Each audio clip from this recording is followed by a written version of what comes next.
السلام عليكم ورحمة الله تعالى وبركاته. مرحبا بكم في قناة ديليس بريستيج نيسين مع فيديو جديد ووصفة جديدة. الوصفة اليوم كيف كتشوفوا كتهضر على راسها، كتفكرنا في الطفولة، في باب المدرسة، في الارشيف قديمة، زين البنات او شعر البنات او غزل البنات. ندوزو المقادير. كيف كتشوفوا عندنا نص كاس ديال الماء، في كاس ديال السكر، في معلقه كبيره ديال العسل الحامض اختياري، ممكن تستغناو على عسل الحامض.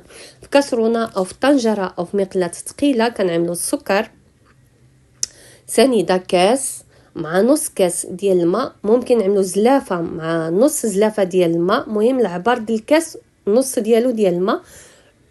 في معلقه ديال العسل الحامض اختياريه، لان هذا الحامض كيحافظنا على الرطوبه وعلى الطراوه ديال هاد زين البنات، لان كنعملوا فيها الدقيق.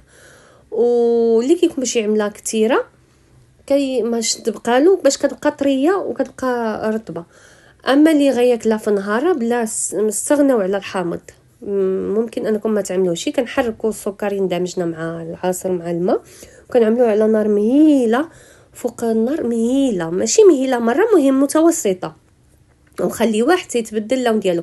ممكن نستعملوا الترمومتر هنايا كيف كتشوفوا، انا عندي بجميع اشكالهم، ولكن ما غنستعمل حتى واحد فيهم. نستعمل زلافه د الماء تقليديه كيف كانوا كيستعملوها الناس د زمان. هاد الوصفه قديمه. كيف كتشوفوا عندنا هنايا 4 ديال الكيسان ديال الدقيق، داك الكاس نيت اللامبه الكبيره 4 ديال الدقيق. غنعملوه يتحمص حتى يتحمص لونه، ما يتبدلش، ولكن المذاق ديالو غيكون محمص، اللون ذهبي صافي. هنا شفتوا السيرو ديالنا كيف كتشوفوه هاو كيغلى. زول ديك الرغوات الحامض اللي كطلع مع السنيده كطلع، زولناها. وهنا غنجيبو زلافه د الماء وغنهز بالمغروفه.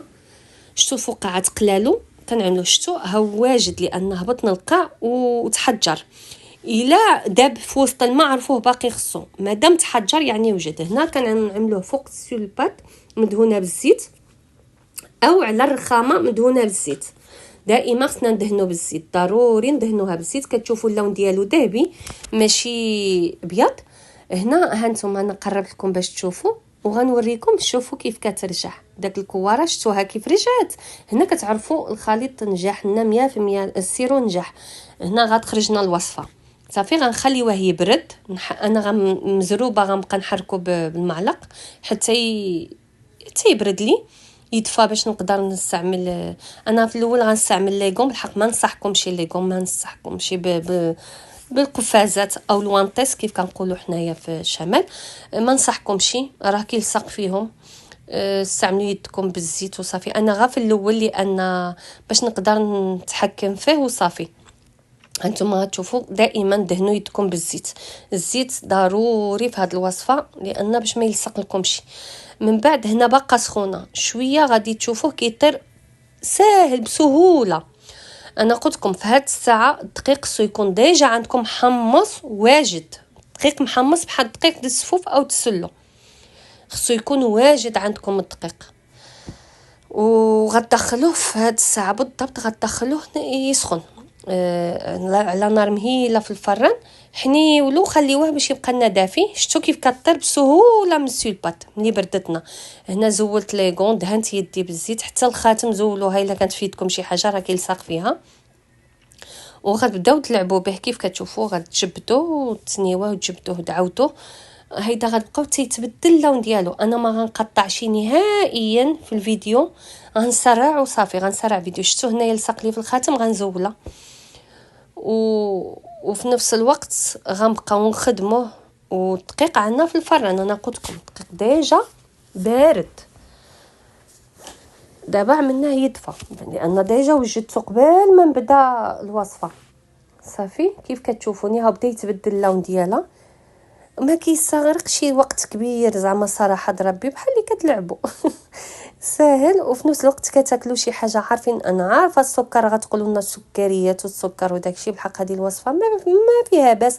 واحد النوبه ما نعرف شحال الا فرحنا بوليداتنا وعملنا وفرحوا حتى راسنا، علاش لا.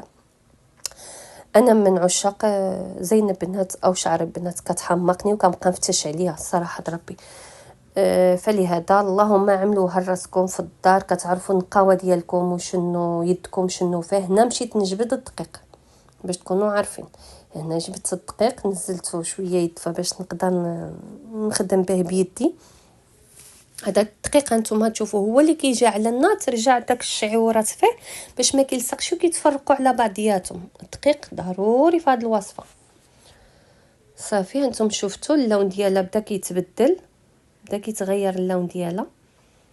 انا ما قطعتش من الفيديو نهائيا باش تشوفوا بالضبط كيفاش زعما كنقوموا بالعمليه، شحال من نوبه وداكشي.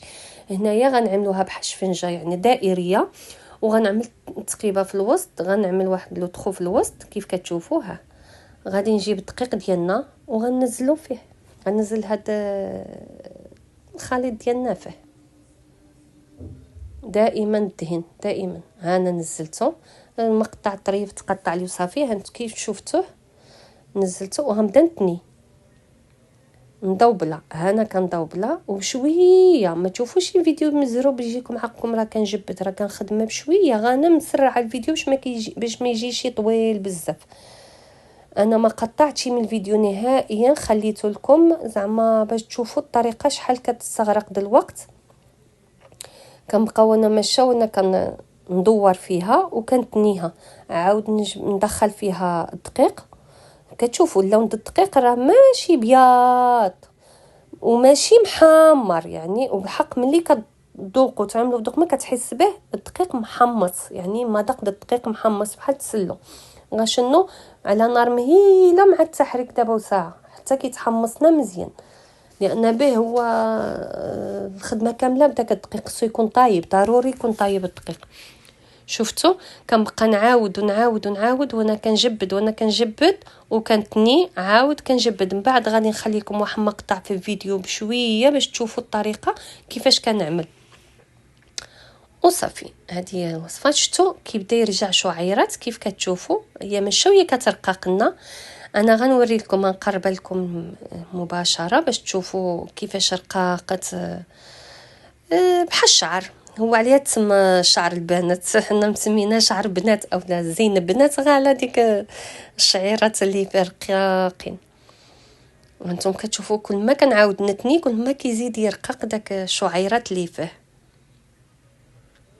صافي هذه هي الوصفه ديالنا كيف كتشوفوها. وبالنسبه للالوان انا غاستعملت الالوانات هنايا، ممكن تعملوا مع السيرو من الاول طلعوا اللون اللي بغيتو تعملوا 3 الوانات بحال اللي عملت انا. الا مش تعاودوش العمليه دابا وسعشتو كيف كتشوفوا. ها الشعر ماشي زين البنات وقولوا شعر البنات. ايوا هذا ما نقول لكم. المهم قلت لكم بالنسبه ملون غذائي استعملوا الالوان اللي بغيتو. انا هنايا باش نوريكم اشكالات الالوان يعني بيضاء وخضراء وحمراء استعملت ملون غذائي اخضر وملون غذائي ماشي احمر. الصراحه غوز كان عندي، ممكن حتى الحمر الا عملتو غير شويه غيعطيكم نفس الالوان. شفتوا كيف كتجي؟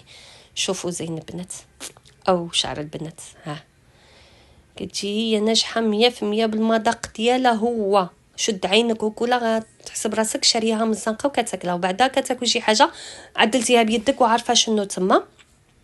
انا هنايا بشويه باش تشوفوا الطريقه د التنيه كيفاش كنطويها. ها هانتينا شفتوا؟ شوف انا غادي نطنيها قدامكم. صافي هنايا ساليتها وقيله غاز المقطع اللي فيها. صافي هنايا غنبدا نفرقها باش نقسمها ونوريكم بالالوان. ها انتم كتشوفوا وما قولوا لي ماشي زين بنات، لا بحق خصكم تذوقوها والله العظيم الا مذاق روعه. صافي انا غنوريكم هنايا كيفاش استعملت الالوان. شبرت جوج طبيصلات، قسمت الخليط، ماشي قسمته صراحه، زيت حفينه بيضه كيف كتشوفوا هنايا، وحفينه عملتها في الطبسيل، حفينه في الطبسيل. صافي كيف كتشوفوا غنعملوا شويه الملون ونحركوها وغترجع لنا لون غوز. صافي ما فيهاش زعما شي حاجه. ممكن تعملوها من الاول مع السيرو تعملوا اللون، كيف ممكن تخليو حتى الاخر وتلونوا بجميع الالوان اللي بغيتو نتوما. كتستعملوا اللوانات اللي حبيتو نتوما. صافي انا عملت الالوان اللي معروفه قديمه. هذا هو زين البنات كيف كنا كنشريوه. ايوا نتمنى الوصفه دنا الاعجاب ديالكم. هذه وصفه قديمه ومتصورات. نتمنى ونقردت الصراحه ربي قليل اللي كيعملها دابا، قليل بزاف.